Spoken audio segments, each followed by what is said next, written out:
Hello, welcome back to Holistic Healing Association. I'm Erin Darcy. I'm certified in embodied processing and clinical hypnosis.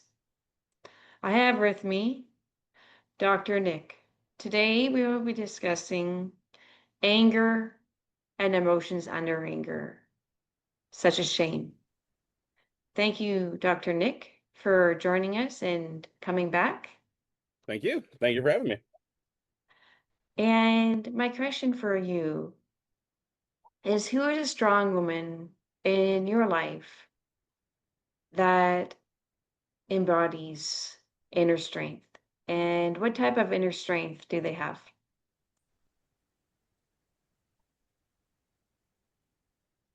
Yeah, this is an interesting question because a lot of my mentors growing through my graduate program and through my training have primarily been women who, done a lot, um, added to the field in just very wonderful ways. My old boss, she had done so much for the field, had created this really important group practice in the middle of Beverly Hills, like just very, very well accomplished. And I swear that I'm not doing this to gain points or anything like that. But I was thinking about this question, and I have to say my wife is my favorite strong person, like favorite strong woman, because she's been a preschool teacher now for 20 years. And she works with, 15, 16, sometimes 17, 2 to 3 year olds, 2.5 to 3 year old children. And that's not an easy job. It's not an easy job. I've gone to visit her work, and yeah, I couldn't do it. I couldn't last for more than maybe like a week. But she's in there helping shape minds and shape how children interact with other people, helping them learn morals, helping them learn how to treat other kids better. And for me, that's one of the most important jobs that's so undervalued almost everywhere else in the world. There's some places in Europe that really treat teachers very well, but here in the US, it's such an undervalued job. And parents come in and they treat them horribly, but she always has a smile on her face. She always tries to be the best version of herself that she can be. And that's her at work. And then she comes home and she's so patient with me. And she's so kind and she's so loving, even though, her nervous system is so revved up so much throughout the day. And for me, I don't look at brute force or brute strength as power. I don't. I think that that's such a one-dimensional view of what power is. For me, power is having nervous system flexibility. And yeah, if something does happen, I know without a doubt that my wife will be there to defend me, to protect me. She's always watching people who interact with me to see, are they respecting me? Are they treating me properly? Are they talking down to me? And I know that if someone crosses the line, my wife will be there to step in and engage. And for me, that has made me feel so safe for the first time to know that there's someone that loves me so much that they will step in if needed.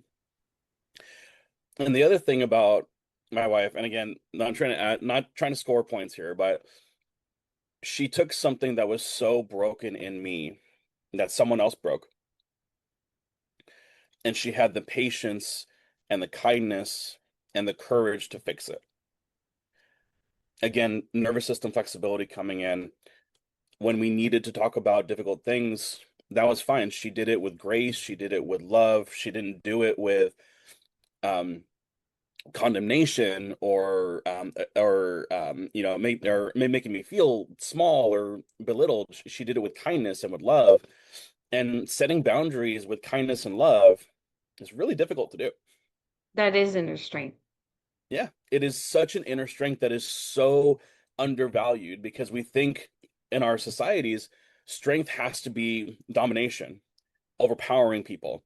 It has to be someone else being subjugated or being placed into a lower state. To me, that is not strength at all. It's just fear. But my wife has shown me just how powerful love can be, and patience can be, and flexibility can be. And it's taught me so much about what I now see as true strength is being able to do both. You can set the boundary, but you can be loving as well. You can take care and you can also watch as well. So for me, my wife is the strongest person that I know. I love her so much. She's will always be the strongest woman. A loving shout out to Dr. Paula Bruce, the last group practice that I worked at. Very wonderful woman, very brilliant psychologist. And Dr. Janice Nishiyama, my personal mentor there. She was my supervisor. Again, very, very loving person, very brilliant, have done so much to just help thousands of people heal.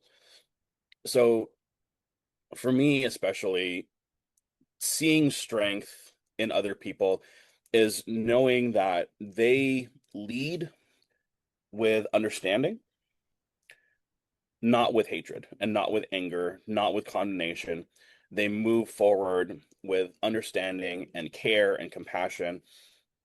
And for me, that will always be a sign of true strength. I agree. I agree.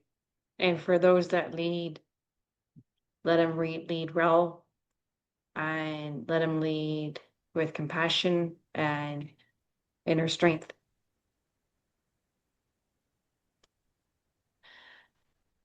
Would you like to start with a body scan? Let's do it. Do you prefer starting with your head or your feet? I think head. Your head? Yeah, Okay. Seems like everyone chooses their head. yeah. And for everyone watching at home, we're going to be doing a lot of demonstrations in this interview today. If you'd like to pick a quiet room with no distractions, you can join us for the body scan. And I invite everyone to, if they're comfortable, to close their eyes and keep their eyes closed during the body scan, and everything is welcome. Okay. So we'll just start to notice what's happening in our scalp. If we're feeling any sensations that arise, any heat, any cold, even an itch is a sensation.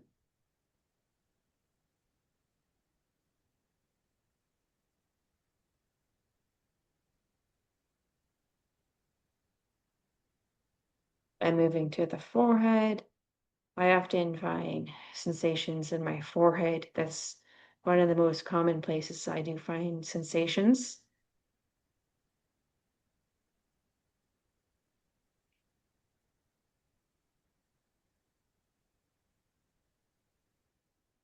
And Dr. Nick, as we're going through the body scan, if you're comfortable, if you want to let us know what sensations are happening in your own body as I walk you through. So immediately, as I close my eyes and kind of let myself go into a more vulnerable position, my jaw immediately tightened. And for me, it's a big sign of my nervous system bracing, not from being here. I want to be clear about that. It's not from being here. It's more just from the constant barrage of attacks that are going on in my country, and like the constant bracing that I've noticed in a lot of us, a lot of my patients, just to be able to weather the storm of what's going on. So immediately as I drop into the body, there's that recognition of the bracing. Again, the jaw got really tight, and then the muscles along the neck also tightened to brace. But as we're slowing down, I'm able to just give the gentle support, the gentle understanding that the bracing is asking for. And what is it asking for? It's asking for the ability to slow down and the compassion to slow down and not try to solve it right now. Not try to fix right now because I can't, but also to fuel myself first before I try to fall apart. If everyone wants to notice what's happening in their own jaw, we hold a lot of anger also in our jaw. And just simply notice. And in your cheeks,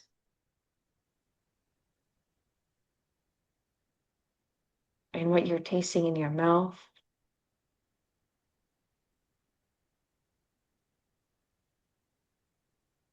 And just become truly present. If your mind starts to race, just simply bring yourself back into your body. And just start to move down your neck slowly. And just notice if there's any sensations present. As I'm guiding you through, notice if any emotions are present.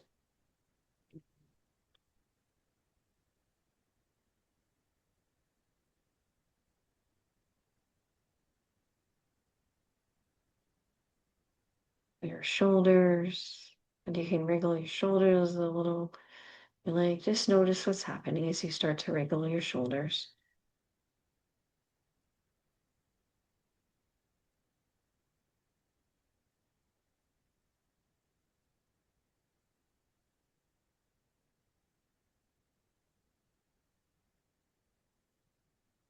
And moving down your arms, nice and slow. And you can even rub your arms a little if you'd like. And just notice how that feels in the body. And just let out a sigh. And move down to your forearms. And rub your forearms. Just be very gentle with yourself. Let out another sigh. And your hands, you can rub your hands back and forth together.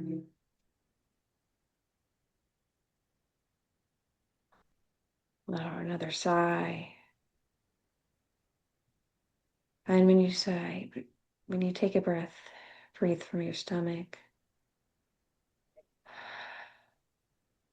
And as we're going through our body, I invite you to really try and breathe through your stomach. And moving slowly back up your arms to your shoulders again.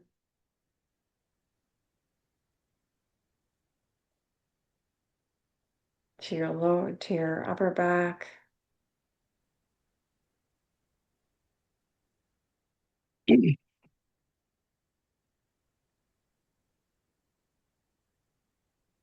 And just notice what's happening. Start to move down your spine.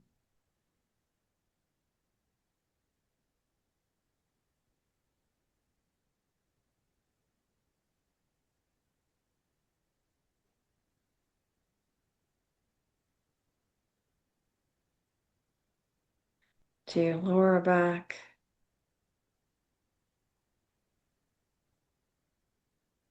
If there's any tightness, temperature change.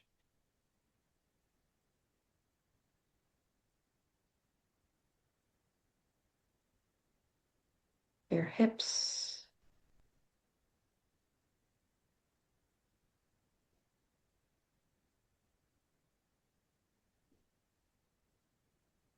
Glutes.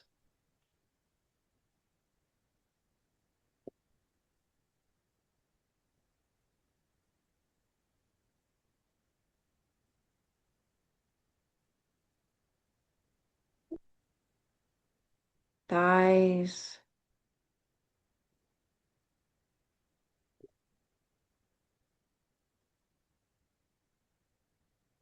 knees,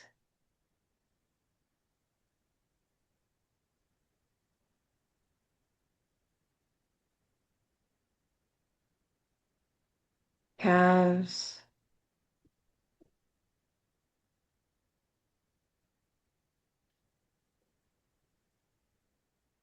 You can rub your calves with your hands and just notice how that feels in the body.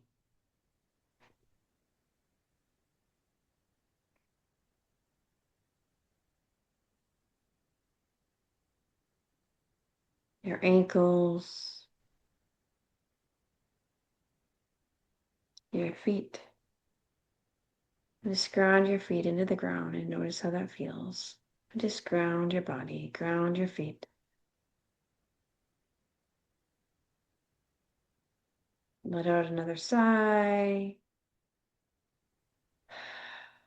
Breathing from your stomach.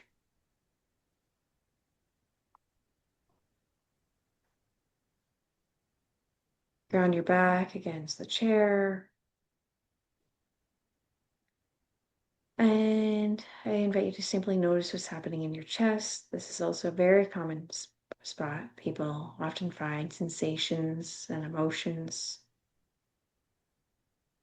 I invite you, if you'd like, to put your hand on your heart space, and just notice what's happening. Let out another sigh, breathing from your stomach.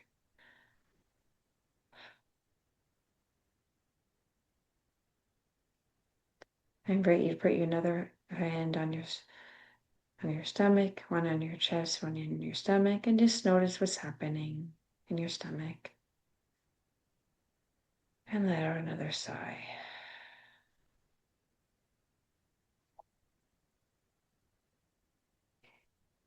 And what's happening for you, Dr. Nick?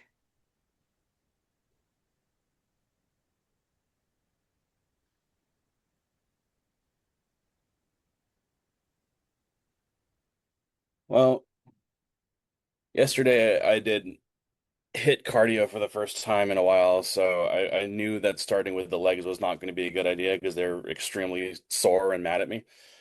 So the lower body is tight, but the upper body from like my stomach up, it's very loose. It's very calm, a lot of capacity, access to capacity. Let me phrase that differently. A lot of access to capacity in the chest.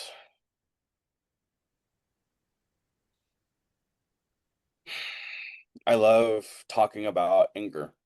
So there's a lot of excitement in the chest space, as I know that we're going to dive in soon, and it's going to be good. And how do you know you're feeling calm and excitement? What's happening in your body? Usually, anxiety lands right here in the chest space for me, in the heart space for me. There's a perceived experience of tachycardia, so that like rapid heart rate, again perceived. Um, and there's usually a feeling in my stomach if the anxiety is very strong of like there's something that needs to be done right now. But currently, all of that is absent, and I feel more like a river, just like a gentle flowing river in my chest, in my stomach, and it's just ready to go. It's ready to flow and interact with your nervous system and interact with the topic. And for me, that's how I know.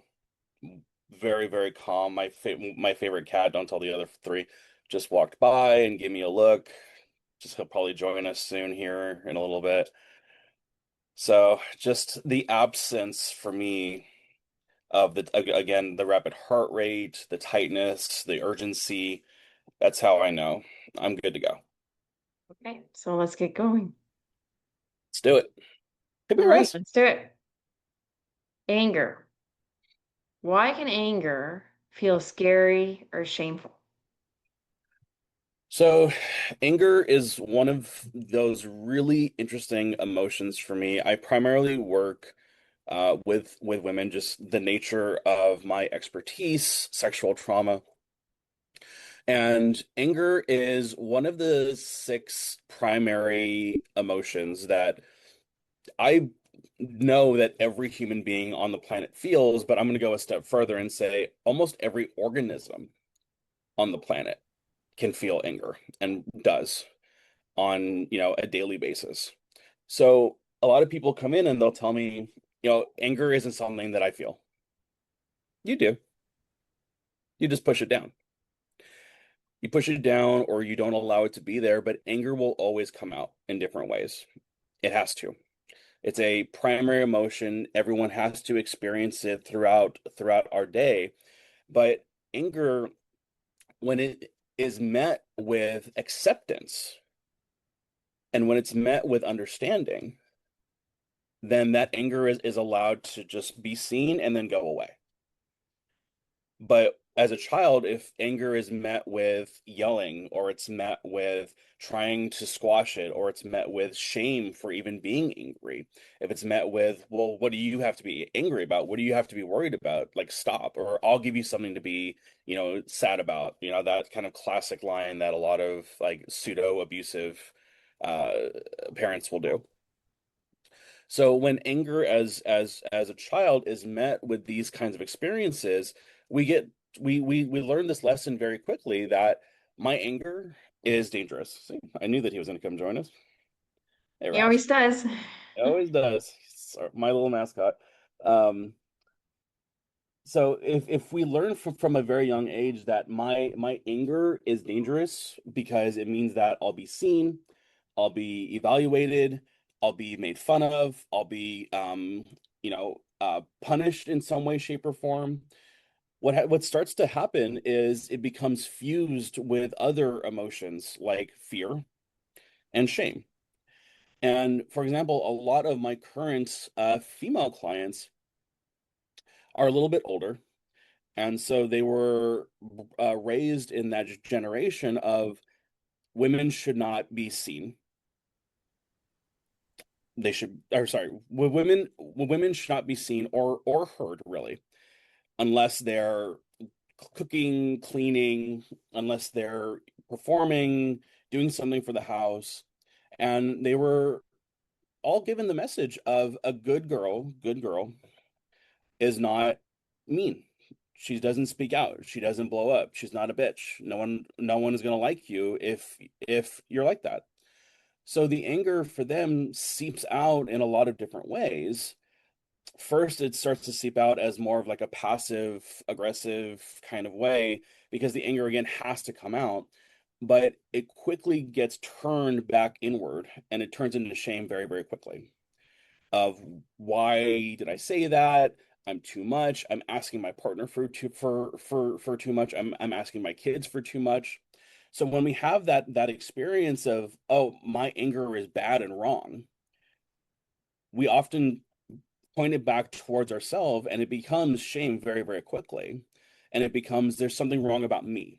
My anger is a bad thing about me instead of, oh, my anger is just a sign that's telling me something.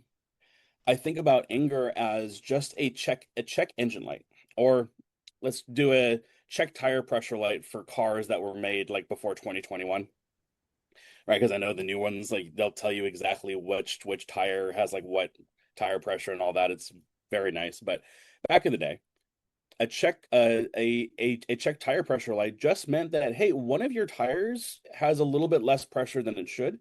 Maybe you should check it out. For me, that's what anger should be. Just a simple sign of, hey, something about the situation is bothering you. Something about the situation is upsetting you. Something about the situation doesn't feel right. Maybe you should investigate it with curiosity. But because for a lot of people, we're taught anger is something that needs to be hidden and shamed, it gets quickly fused with, oh, I shouldn't express anger at all. And, I talked about women, but men learn a very different lesson of our anger needs to be destructive. It needs to be loud. If we're going to be angry, we need to be really angry. And that causes so many issues too, that a lot of men that I work with say, I'm so scared of my anger. So I push it down. I'm so scared of blowing up, so I push it down because the last time I blew up, I lost friends. My family was mad at me. Again, a lot of shame coming in. So when we experience anger and it's met with shaming, it's met with severe punishment, it's met with a lack of understanding as children, especially. It starts to become very fused with fear, shame, shutting down, going into freeze very, very quickly. All of these things are very possible. And when anger protects deep vulnerabilities, such as fear, shame, grief, helplessness, rejection, and pain, how can that impact a person? So anger serves a lot of functions. And this is why, for me, anger is one of the most interesting emotions that I work with because anger can either be someone's source of shame and shutting down, and anger can make them go inward very, very quickly, right? They can go into more of a freeze response very quickly, and they shut down because they've learned my anger means that I'm about to be seen. I'm about to be vulnerable, and that's not okay. That's not safe for me. So in order to protect that, they go into freeze, they start shutting down, and that freeze is protective. But for other people who wear their anger as armor, it protects them from ever really having to be vulnerable. They're seen, but they're seen in a way that is acceptable for them. One of the biggest examples of this for me was my time working. I was working um, at a prison here, and I was working in their suicide wing along with their psychiatric ward. And most of the inmates, I still want to call them patients, most of the patients there were extremely angry, but they were doing it because that's what kept them safe. They had to wear anger as armor because if they didn't, they would be seen as vulnerable, as weak, as targets. So for me, I always want to ask the question, what is the purpose and the function of this anger? What is it actually trying to do? So for example, a patient in the prison system, their anger is trying to actively protect them from being abused, from being targeted by other patients, right, in the yard. That anger is still protective, but it's protective in a more explosive way. Whereas for someone who is trying to experience their anger, but then it's being shut down and it's going into freeze more, that anger is again telling them, hey, right now something doesn't feel right. I feel vulnerable, but the anger is not allowing itself to go into the more explosive side. It's going into, okay, something's wrong. There's a flare up in the body. Now I know that this flare up means that I'm not safe, I'm vulnerable, someone's going to see this. I need to shut down. I need to shut this down and take up as little space as possible. So anger can go both ways here. All right, thank you. And what are physical signs of anger, of becoming protective, such as heat, jaw, fists? So a lot of people that, especially the ones that push down the anger and don't actually allow anger to be there, we're going to notice it in the jaw first because human beings, we don't have claws, we don't have scales, we don't have a tail, we don't have stingers, we don't have, venomous barbs or anything. The main offensive weapon that we have is our teeth. our jaw, even our hands. They're not mainly offensive. Our hands, I believe, were created for creation, to build, not to destroy. But our teeth are for ripping, chewing, biting. These are all things that every animal on the planet does, especially when they're in fight flight. They will bite. If my cat's mad at me, he rarely is, but if he's mad at me, he will bite me. So a lot of people, especially ones again that have been trained to push their anger down, the jaw is going to get very tight. And for me, I always notice when my jaw muscles are tight up here, it means that I am angry. There's something about a situation that's bothering me. There's something about a situation that's not sitting right with me. So just noticing the bracing, especially just below the jaw right here, the tightness, when there's tightness there, I know there's something wrong.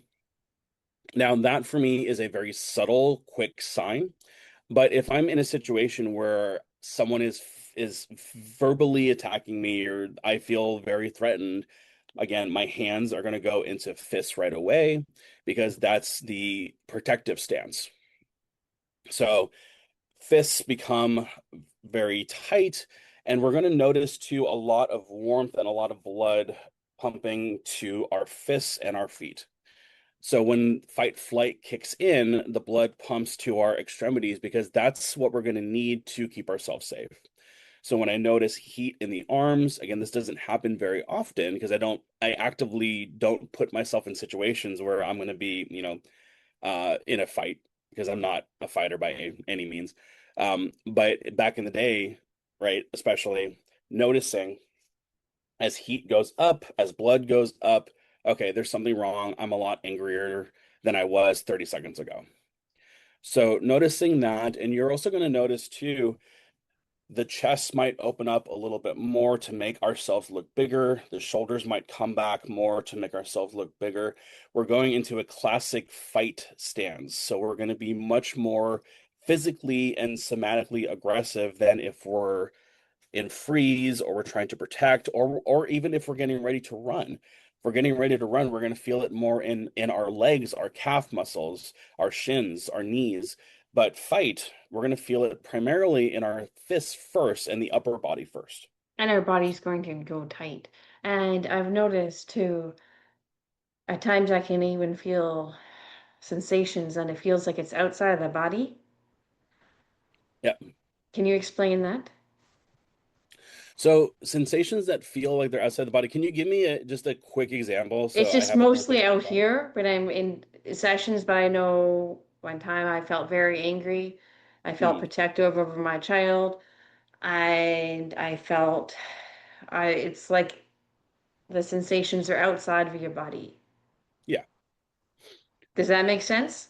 Yeah, it does. And for me, that usually points to a much more protective version of this versus that destructive of I feel it in my body. I feel the physical sensations first, Mhm. right? But that protectiveness, I think, is a mixture for me of a little bit of fear, but going more into the protective, I need to make sure that I know what's going on. Mhm. So I don't experience that for myself sometimes, but not with anger. It's with different emotions. But that feeling of it's right in front of me, usually for me, that's a sign of fear in my system of there's something that I need to do. Okay. Well, that would make sense in that situation because it was very like I was concerned for my young child. Yeah, Um, but I've also found that not recently, but in the past, I feel a lot of sensations almost outside my body than in. Some would say it's your error. I don't personally believe that. But I do, yes, it's some type of sensations that it's still part of your body. It's just how it's a felt sense. yeah, yeah. So that felt sense again is very important. It's very similar to the felt sense of that rapid heart rate for me because I know that my heart isn't racing. If I wear my Apple Watch, I know it's going to say like 105 beats per minute, but the felt sense is there's something more happening here that I need desperately to look at. So again, Exactly. that would make a lot of sense if you're protecting your child, because as a mother, right, that protective instinct is so much more powerful for your own child than it is even for yourself. Oh, exactly. I even have a song that I sing to her, and I've been singing it to her since she was a baby, and it's a Mama Bear song that I made up. Do you want me to tell you it? Yeah, please. I'm your mama bear. And what do I do with my baby bear? I protect my baby bear with a rah-rah there and a rah-rah there.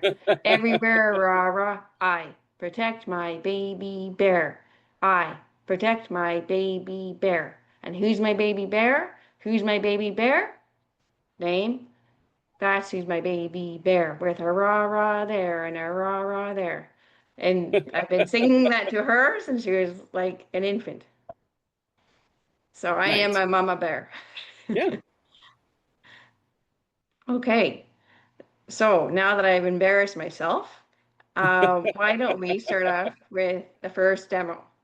Yeah. And so we're going to be orienting under anger. So if you'd like to lead that. Yes. So we're gonna just allow ourselves to sit comfortably in our chair. I always like to add just allowing the chair to accept our weight, feet gently planted into the ground. We're not pushing anything. We're just allowing the body to land right here. I already start to feel my body start to relax. Good. So we're going to first think of a time in which anger was present.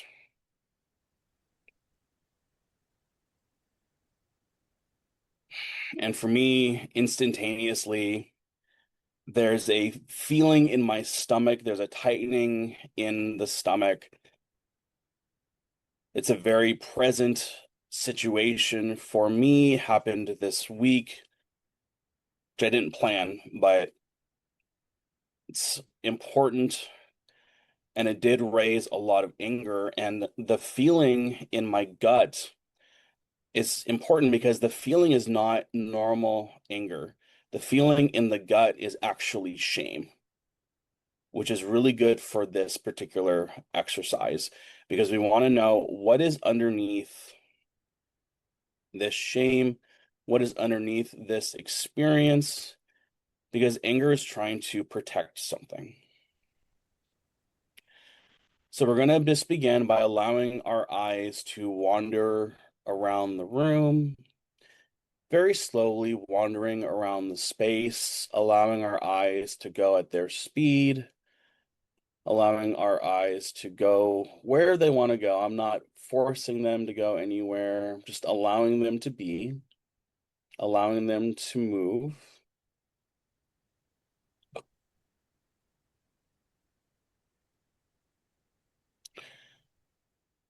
And we're going to just notice what's around us, the walls, any items that catch our eye, the doorway, and noticing something pleasant or neutral. My cat is like literally right here in front of me, just sitting next to my laptop. It's usually his spot when I'm working in the mornings, just because he wants to be with his dad. So I'm still going to look around the space, but for me, I know that my one of my favorite resources is already right here, right next to me. But just noticing around the room, where are your resources? Where is a pleasant or even just a neutral item that catches your eye? I picked my dog, and for some reason, a neutral was my door. Good, good.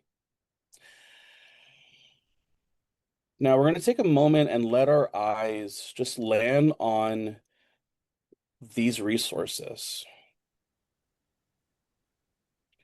Again, right now we're doing pendulation, starting with a resource. And just notice how the body receives that resource. Right now, as I'm looking at my cat, my chest space has opened up again, going back to that kind of flowing water state. The feeling in my gut as I first thought about that anger, that kind of anger mixed with shame, it's dissipated a bit. I'd say about 30 to 40%.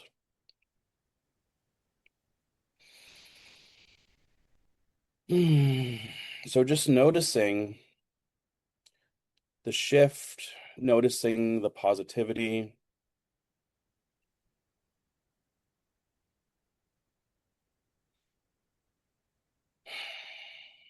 And now we're going to actively pendulate back to the situation. So again, I'm bringing back the memory of the event. For me, I won't go into detail about it, but it was a very distressing, very anger producing experience. I can feel a lot of pressure in my center of my forehead. Good, good. You mentioned that earlier, how your forehead holds a lot of experience for you. A lot. In session, outside of session. Yeah. And in my eyes, I can start to feel it. There's pressure on my eyes and my forehead, in my cheeks, in my mouth, beneath my nose. It's like some pain Hmm. in my mouth. I can feel some sensation, a little bit of light pain. My Okay. stomach, I feel a bit crazy.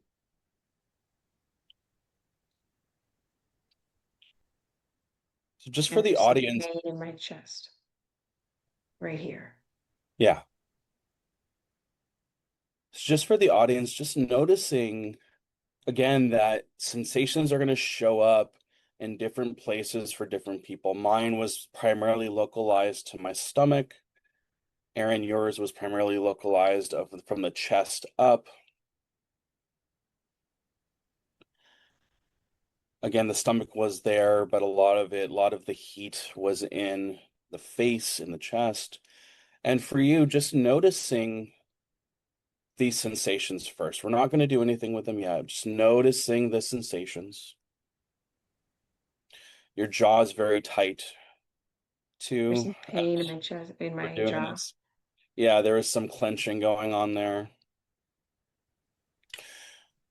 So we're going to sit with this for just another 30 seconds, just noticing all of these sensations.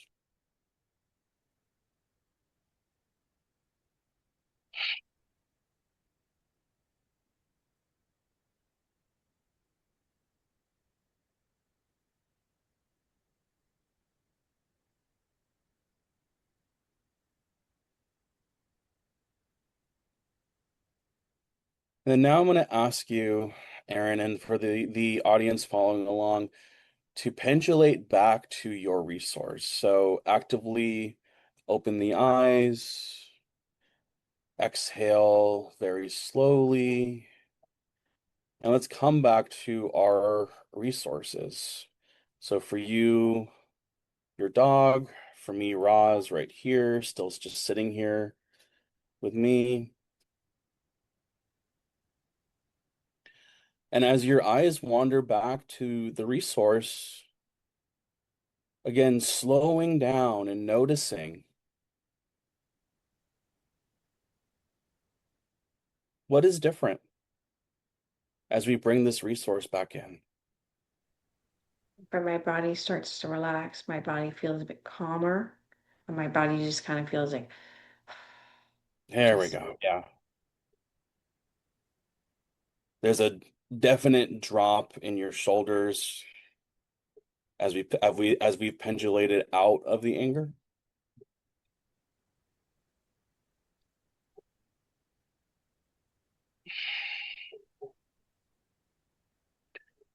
The same for me. I felt my shoulders drop. I felt my jaw kind of loosen.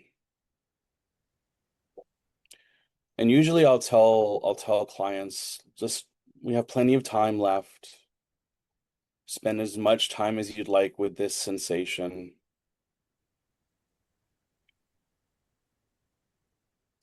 And for you, Aaron, I'm going to ask the question of what do you notice next as you come back to a more relaxed system? I notice I'm feeling some love for my dog. I am still noticing I have in my mind a situation that's making me angry. And as I say that, I feel some pain in my chest here, Yeah. right here. Yep. And if I have pressure still in my forehead, right along here, when I start to think of the situation, and my body starts to go a bit more intense. Yeah. Whereas if I was to look out at my dog, my body can start to relax. And that's what pendulation is we go back and Yep. forth and we can start to process our emotions, but at a very gentle, self-paced, so it's nice and gentle and slow, and nothing needs to be rushed. Mm. What do you notice first when you look at your dog? Is it the fur, his size, his shape of his body, his face, his eyes? Love in my heart and his color Yeah. and he's sleeping, that he's relaxed. I'm noticing he's tired. I've been running him the last couple days. He's just turned the age that he's able to run because you can't run dogs till they're over 18 months. So he's Oh, okay. just getting to that point uh, because it's bad on their joints. And Um, yeah, so he's been tired from all the running. what do you notice about his color? It's expensive. It's a high-end collar a friend gave me for my last dog, Irish. No. And it's black, it has diamonds on it, and it's silver. It has silver Mm, spikes on it, not spikes, metal. And it's a flat collar. I'm very much against choke chains and pinch collars, but it's yeah. just a Yeah. regular flat collar. Yeah. And then what about the color of his fur? He's black. He looks very healthy. It's shining. Just looks content sleeping. Very. Yeah. So I'm going to ask you to pay a lot of attention to the shine, to the coat. We're adding a bit to this pendulation by focusing on one specific element. I'll do the same for Roz, who is also black and shiny. That's a good sign of health when their coat is shining. Yeah. I'm always so jealous. I know, why can't my hair shine? I know, right? They don't use any product. I know, right? So again, adding in some of that levity, adding in some of that just playfulness there. Noticing one more time before we pendulate again, just as we've added these specific elements to build onto the resource, just noticing any other shifts, any other changes. Some strength that I have for my dog. Good. Animals can be great for support. Oh, wonderful. Wonderful for support. Everyone should Great have one. resources. Yeah. So we have an option here. We can stick with this, or we can pendulate one more time to the areas that were the strongest with the anger and see now can we look under the anger and find what was there? Why don't we find what's under there? Okay. So for me, again, that feeling was in the gut. Aaron, you expressed pain in the chest, but also there was a lot in your forehead. Just going to ask you just to kind of cast a wider net. I'm going to focus on the stomach for myself. And just notice if there's any difference or any shifts now. Feel a lot of my cheeks, stay on my forehead here, but in Yeah. my cheeks. Lately, I've been feeling more sensations in my face and in my mouth. Okay. And are Feeling the pressure sensations the here. same? So with the difference is there's more sensations. There's in here. Yeah. There was before, but I felt stronger there for a moment. Good.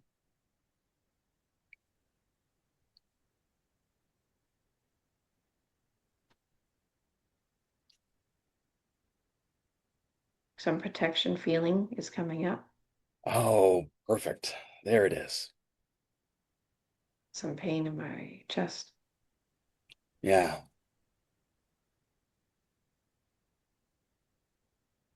And it's in my stomach, in my upper stomach. Mm-hmm. I feel some pressure. Okay. Feel a bit shaky. Okay. Shaky. Feel like my breathing's changing. It is.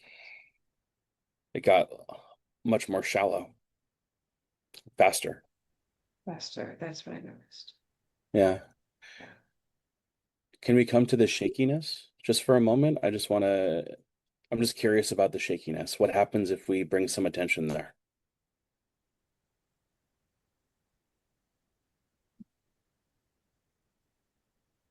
Comes to mind it's not fair.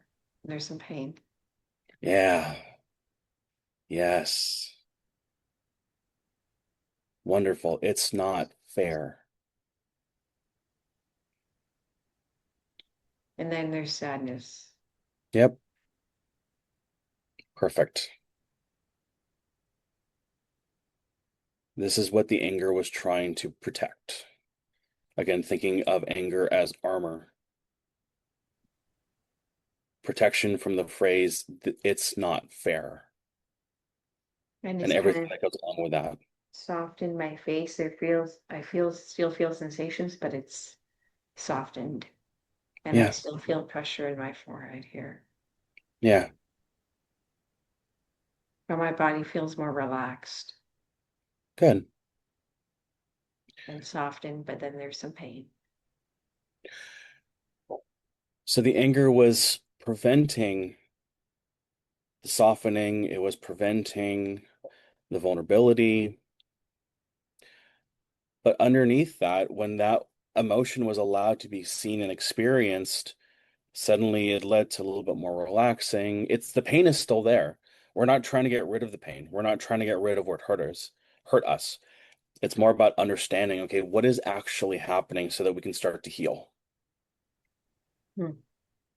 And if we take just a moment for you and just notice what happens next with the softening. I feel a bit crazy in my stomach. Okay? I feel my feet that are grounding the floor. So it's like a resource. I feel like some pressure in my forehead, like it's kind of like it feels like something's poking it from the inside. My hair, my chest area feels heavy. I feel some pain in my hands, in here, and in here, and in here. Yeah.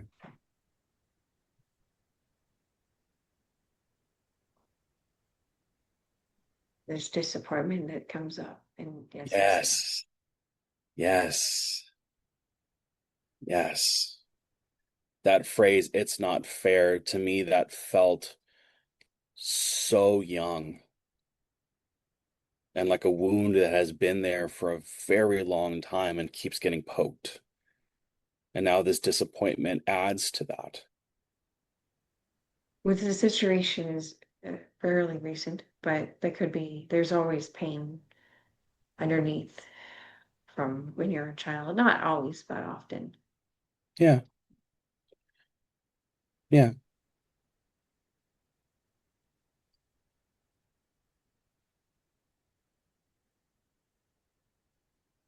And my body feels like it wants to kind of sway back and forth. And it's so important to just listen to your body.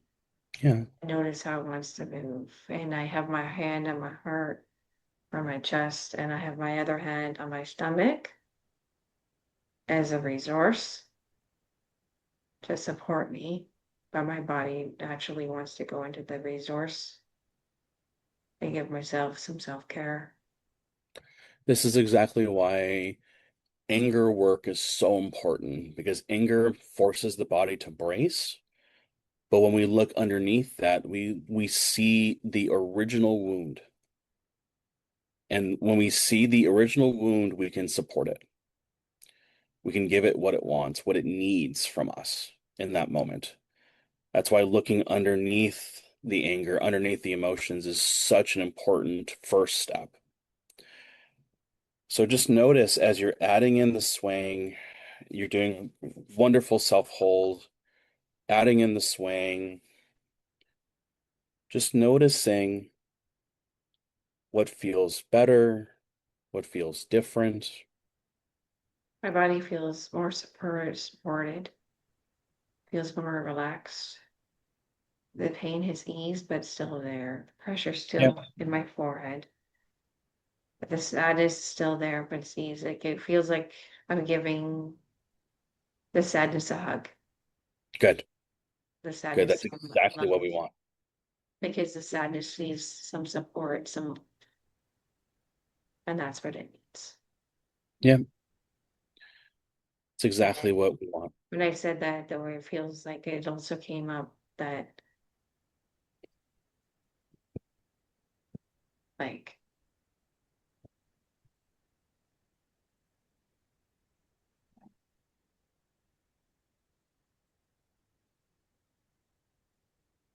some goodness Mm. for, yeah.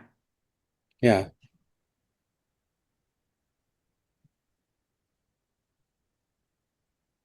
And my body started to relax, but I can still feel pressure on my forehead.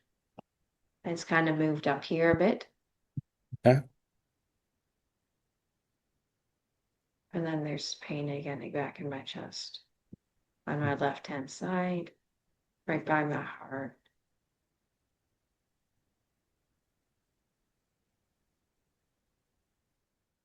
I'm curious, what does that pain feel like it needs?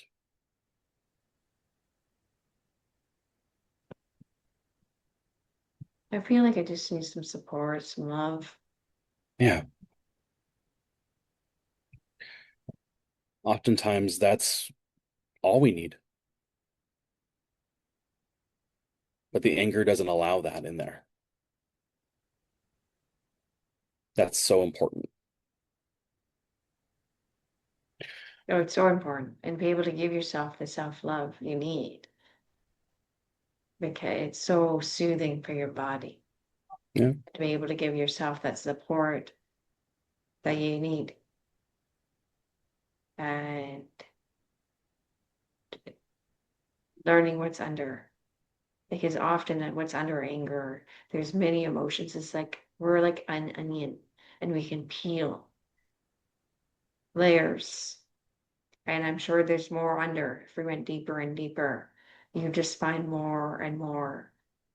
Yeah. I remember in high school, I didn't recognize it at the time, reflecting back. I'm sure it may have been anger. Angry about what? To be honest, I don't know. But I used to have to wear from the orthodontist thick mouth guards when I would sleep Mm. Yeah. because the dentist did x-rays on my mouth and all the roots of my teeth up here, they had really gone short because I was biting down so intensely when I was sleeping. And I was biting down on the mouth guard so hard. And this is a professional mouth guard, like high end, I was biting right through them, and they had to keep on replacing them. Um, but if I could have at this point in high school start to process my emotions and understand what was happening, maybe I wouldn't have been biting down with my jaw so much. And that's overall health. If we can recognize what's happening in our own body, our own nervous system, it can help with many different aspects of our life and with our overall health. The nervous system gets so under underappreciated and underutilized in terms of other health care professionals because they're not taught to think about it. They're not taught, oh, maybe, this chronic biting might be caused by chronic bracing. Maybe it's caused by hypervigilance. Maybe it's caused by, you feeling scared at night, you bracing, whatever it was, right? That was causing so much biting down. A lot of my clients, when they come to me, say that too, that they have, chronic jaw pain, maybe some TMJ, whatever it is. And it's so important to understand the nervous system, understand the body. I do know that we have a couple more exercises lined up. So I am going to ask you, do you want to pendulate one more time to your Sure. dog, or would you like to move on? Why don't we move on? I Okay. think I feel like I'm well resourced, but thank you for Yeah. asking. Because it's always important to leave yourself with Yeah. well resourced, that you feel safe in your body, right? Don't leave yourself in a state of pain or anger. It's good to pendulate back and forth, but always finish with a good resource. So thank you for asking me. One thing I do want to add before we move on, though, is how anger is not always covering up the same emotion. No, it Because can for be you, multiple. it was sadness, it was a feeling of this isn't fair. For me, that feeling in my gut when I came to it, it was fear. It was, did I do something wrong? Am I going to be punished for something? Right? So understanding that every time we go in, it might be a different emotion. So just keeping that in mind, we're not always looking for the same emotion. We're just being curious about what's there, what's showing up, and engaging with whatever is there in the moment, not Be- hunting for a specific emotion. Exactly, because if we're thinking, okay, we're going to feel this, it's not really working. We want to let it happen organically so that our body can speak to us, because our bodies do speak to us. And the Yeah, more all the we go time. and drop into our body, it's like a second language, and we can pick up so much more. What we will do is we're going to do a demonstration on how to feel into your boundaries. Yeah. Dr. Nick, if you'd like to lead. Yeah. So one of the misconceptions that a lot of people have is that anger is not important and it's not useful and it's not productive. Anger is an extremely important and extremely protective resource that we have. And we need it in order to set healthy boundaries with ourselves and with other people. I always talk about boundaries with clients as being internal and external. If we set the external boundary, but we don't set the internal boundary and hold ourselves to that, it doesn't matter. We're still going to allow people to use us, cross our boundaries, squash them. So we need to have both. We need to have access to that healthy, primitive, primal aggression that protects us. So we're going to do a just a quick exercise right now. First, we're going to access some healthy anger. So this can be done in a couple different ways. And if you're watching this and you have any chronic pain in the hands or in the arms, be very gentle with this. There's going to be other ways. I'll do a couple different variations at the start. But the first way that I like to do it is placing both hands together and just pushing as hard as I can. You can do it like you're praying, you can do it like this, whichever feels comfortable. But I like to, again, just push from both sides, And almost immediately, I feel it in the chest. I feel it in my arms, biceps, triceps. My body is accessing that healthy anger very, very quickly. Other ways that this can be done, again, especially if there's any chronic pain, is you're going to just grip the widest part of your forearm with your dominant hand and just squeeze very gently. Again, you're not going to do too much. Again, because of chronic pain issues, just squeeze as much as you want. For me, when I do this during sessions and the person does not have chronic pain issues, I will tell them my arm can take it. Just squeeze as much as you want to. So if I really start squeezing with my right hand, my dominant hand, again, the anger gets brought up very, very quickly. I notice there's a quick energy burst starting from about the middle of my chest, just below the heart space, goes right up. And for me, that's a good first sign of, okay, now I have access to that anger. And then one more, if there's ever chronic pain issues in the hands or the arms, is to press against a wall or a solid object. Mm. I do the To, wall often. I yeah, teach my daughter that is the same thing, just yeah, or like even a pillow, but yeah, just go into the wall. Or like that's the same technique we would be using as a pillow, is just grabbing it to yep, hold it, right? And just really, or even you can even use a towel hmm yep, and roll it right up, up, yep, right? Like this is my daughter's shirt, but even if you want to like, right, just yep, really feel into that anger and just notice what's happening in your body as I'm doing it. I can feel some anger in my chest rising up. And again, in my forehead. yep, good. So now that we've noticed where the anger is, for you, forehead, for me, primarily in the chest, as well as you had mentioned the chest as well. Now we're going to go into the boundary work. So it's going to work like this. I'm going to show it first, and then we'll start doing it together. So it's going to be my cat's like right on my like laptop. So I'm going to try not to hit him. So love him, and I don't want him to move because he's just And being my so. dog's right beside me. That's funny. And they're both black. They're both black. He's just being so cute right now. He's like, "Oh, I want to be a part of this." I'm yeah. So, anyways, it's gonna look like this. We're gonna bring up the hands, and I did that quickly so we can do it again slow. And it's just and we can add in a word or a phrase that feels good. For a lot of people, it's stop. See, to me, what's coming up is back off. Good, good. So there's back off, there's stop. Other people have done that's enough or just a no. But also paying very close attention to your body. If adding in a word or a phrase is too much, if it's too activating, then just stick with just the hand gesture. But what we're going to do right now is again slowing the motion down, not going too quickly, adding in the stop motion, and then we're going to add in now the verbal phrase that goes along with it.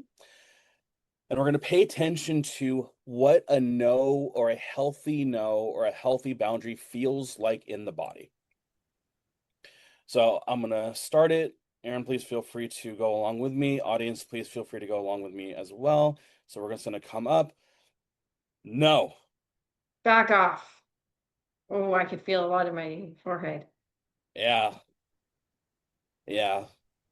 For me, there was so much energy that wanted to come out with that no. And if you noticed in my no, it was very strong. It was very harsh, but it wasn't a aggressive, I'm going to attack. It was a no, that is enough. That is far enough. And, I have an image in my head of like someone trying to intimidate, someone trying to make me feel small. And for me, that's how I want to be able to respond. So Afterwards, it's very important to come back into the body and just notice what's different, any shifts, any changes. And I'm curious, Aaron, for you, what do you notice as now we've done this full through once? Again, a lot of pressure on my forehead right along here.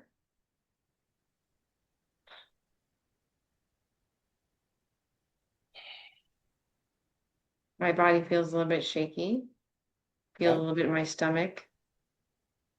I feel like I want to do it again. Yeah, there it is. There it is. When you feel that I want to do this again, that is so important. So just as a addition to this, right? Because I've been doing this now for a very long time. For me, my nervous system immediately went into excitement when I did it. It went into now it's my turn to set this boundary.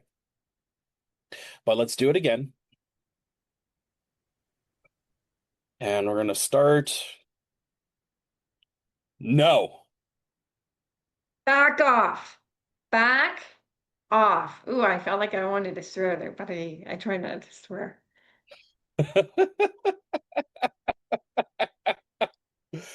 Uh, so it's so important to notice when the exercise has shifted. So this one in particular is one of those exercises that improv comes in very quickly because you said it twice. The first time, I didn't feel that it was your full force, but the second time I did. The second time you said it was the back off, it was like, yes, the full force is there. So sometimes it takes more than one time. And I've had Yeah. practitioners get on my case because I don't want to swear when I'm in session, even when I want to. And they're like, you're not allowing it all.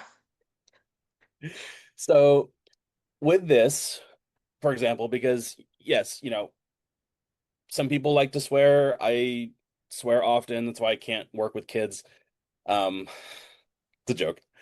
But for you, Aaron, what I'm going to say is, well, let's do this one more time. Right. And if you want to swear out loud, I if try you not to want swear though. it, I know, I'm just saying, if you want to swear out loud, Yeah. giving yourself permission to do it out loud. Yeah. But if you want to do it in your head so that no one else knows, giving yourself grace and permission to do that as well. That's true. Yes. Yeah. Or Right. even So, you, another option is, and this is for people at home, you can also mouth it, yeah. right? Just like if you feel like you want to scream, but like you don't want to disturb the neighbors, you can also air scream, like,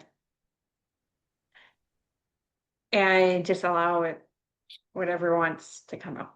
So, Yep. okay. So we're gonna do it one more time. No. Back off. Back off.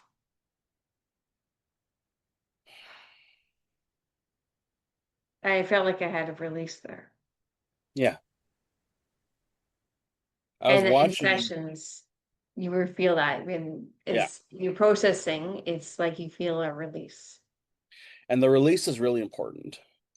And also watching the trajectory of the tool is very important because as if we pause, zoom out, and look at you, the across the three, the first time you just said it once, it felt strong. Second time you said it twice, the first one felt a little bit hesitant.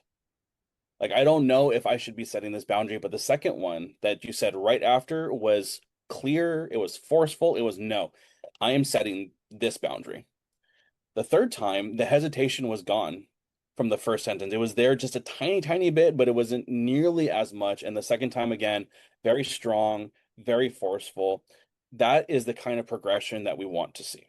Exactly. And when you have repressed anger, and if you can practice these exercises at home, it can help start to you to be able to feel and embody your own anger. Yep. And um, for anyone who has an issue letting out their anger, if you looked at me at the three that we did, my first no was very harsh. It wasn't aggressive, but it was louder, it was harsher. Second time, it died down a little bit, and the third time, it wasn't as harsh, but it kept its firm force. And that's what we also want to see as well. Because for me, that last one feels like the most genuine version of my anger. Not trying to hurt, not trying to dominate, just trying to protect. And what's And happening in your body now?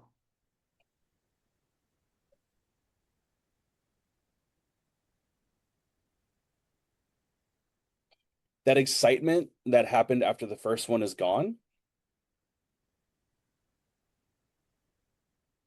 There's a little bit of activation in the jaw just now with the idea of now holding the internal boundary steady.